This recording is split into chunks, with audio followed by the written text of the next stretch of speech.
مسلمانوں اور یہودیوں کے درمیان جس سے مدینہ منورہ میں جنگ نہ ہو۔ تو چلے اب آگے پڑھتے ہیں، آگے کیا لکھا ہوا ہے۔ امید کرتا ہوں یہ والا پیراگراف آپ کو سمجھ میں آیا ہوگا، اور اس پیراگراف سے جو سوال آئے گا وہ یہی آئے گا کہ آپ صلی اللہ تعالیٰ علیہ وسلم نے ہجرت کب کی، اور آپ صلی اللہ تعالیٰ علیہ وسلم نے جو مسجد بنائی اس مسجد کا کیا نام تھا۔ تو چلیں اب تیسرے پیراگراف کی طرف چلتے ہیں۔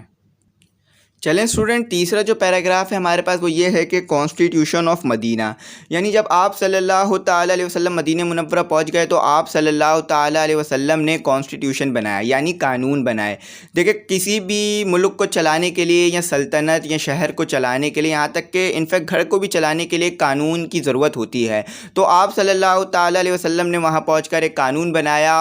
کافر اور مسلمان آپس میں لڑائی نہیں کریں گے مدینہ شریف میں، اور اگر کوئی مدینہ پر حملہ بھی کر دیتا ہے تو مسلمان اور کافر مل کر ان کا مقابلہ کریں گے۔ اور دیکھیں، کافروں نے پھر کچھ ٹائم بعد جو ہے وہی سازشیں کی اور یہ معاہدہ نہیں چل پایا۔ دیکھیں،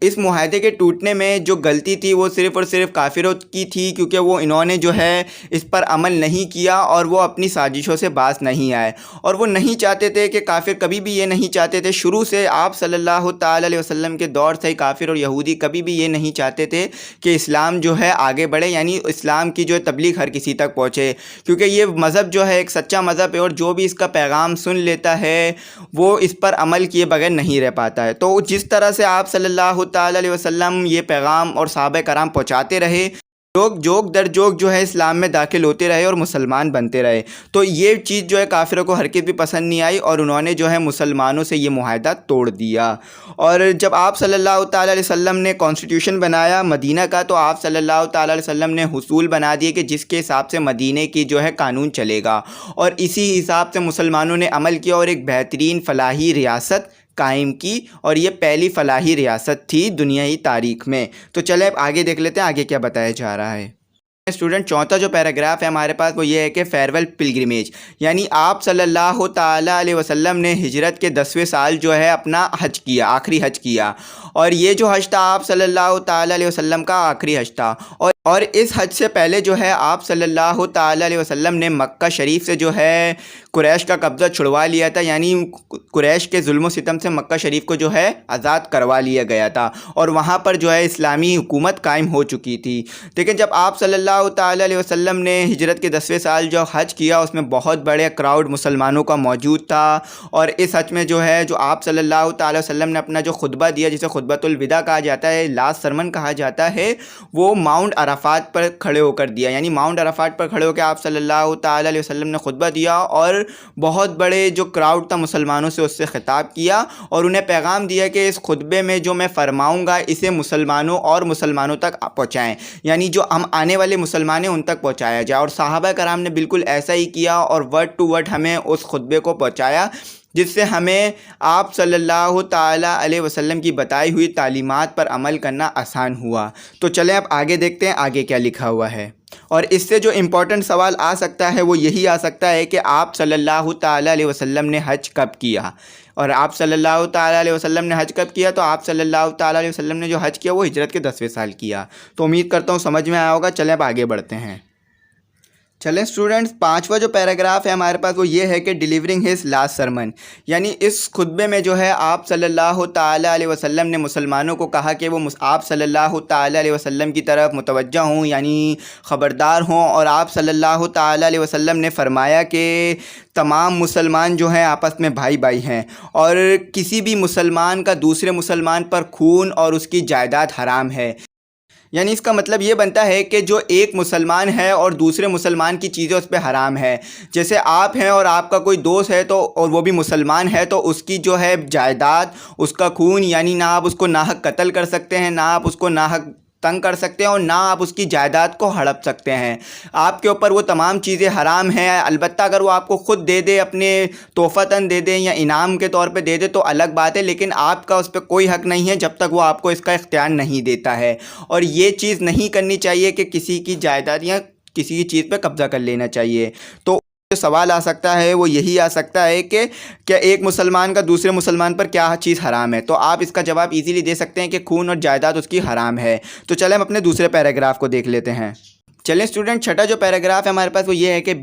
آف سیٹن، یعنی آپ صلی اللہ تعالیٰ علیہ وسلم نے اپنے حجت الوداع میں مسلمانوں کو شیطان یعنی ابلیس سے خبردار کیا۔ دیکھیں شیطان اور ابلیس جو ہے وہ مسلمانوں کا کھلا دشمن ہے اور مسلمانوں کو جو ہے اکساتا ہے اور اللہ کی عبادت سے روکتا ہے،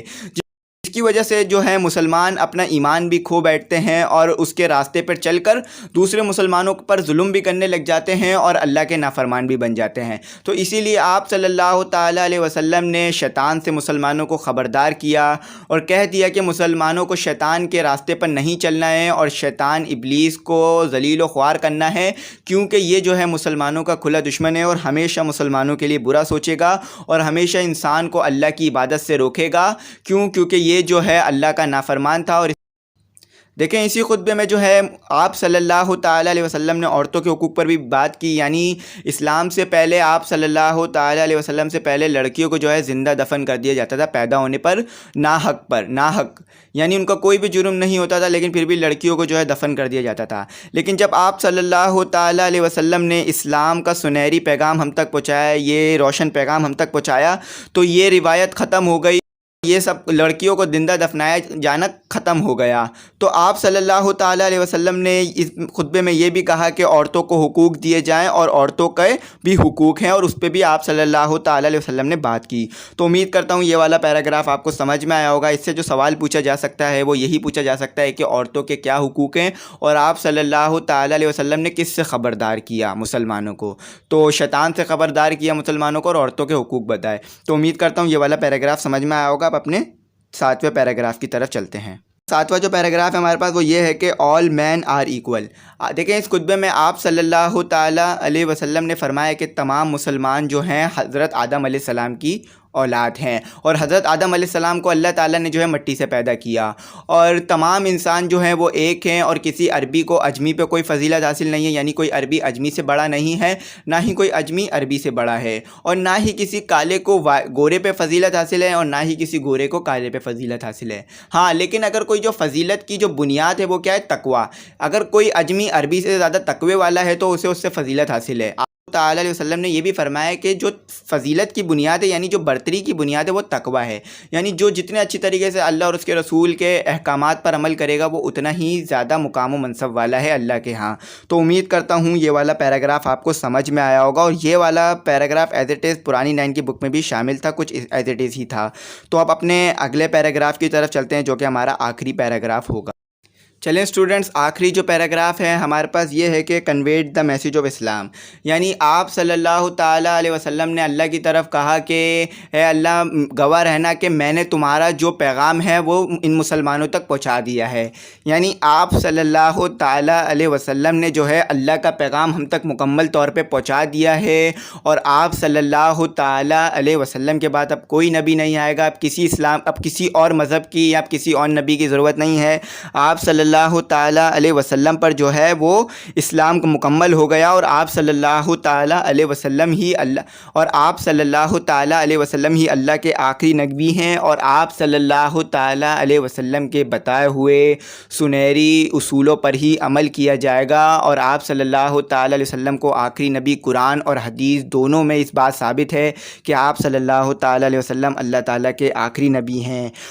اور جو پیغام آپ صلی اللہ تعالیٰ علیہ وسلم نے ہم تک حدیث اور قرآن کی صورت میں پہنچایا ہے ہمیں اس پر عمل کرنا ہے، اور اسی پر عمل ہوگا تا قیامت، اور اگر ہم اس پر صحیح طریقے سے صحیح معنوں سے عمل کریں گے جس طرح سے آپ صلی اللہ تعالیٰ علیہ وسلم نے کہا اور صحابہ کرام نے کر کے دکھایا ہے، تو ہم اپنی جو عظمت ہے جو آپ صلی اللہ تعالیٰ علیہ وسلم کے دور میں تھی اور صحابہ کرام کے دور میں تھی وہ دوبارہ حاصل کر لیں گے، اور دوبارہ ایک کامیاب قوم بن جائیں گے، جیسے کہ حضرت عمر فاروق کے دور میں مسلمان آدھی دنیا پر حکومت کیا کرتا تھا، اور آپ صلی اللہ تعالیٰ علیہ وسلم کے دور میں مسلمان اس دنیا کی تمام معزز قوموں سے بڑھ کر معزز قوم ہوا کرتی تھی۔ تو اگر ہم آپ صلی اللہ تعالیٰ علیہ وسلم کے میسج پر عمل کریں گے، تو یعنی آپ صلی اللہ تعالیٰ علیہ وسلم کے پیغام پر عمل کریں گے تو کامیابی پالیں گے۔ تو اس پیراگراف سے جو سوال پوچھا جا سکتا ہے وہ یہی پوچھا جا سکتا ہے کہ what is the message of Islam. تو امید کرتا ہوں پورا میں نے آپ کو بتایا ہے میسیج کیا ہے اسلام کا، یعنی ایک اللہ کی عبادت کرنا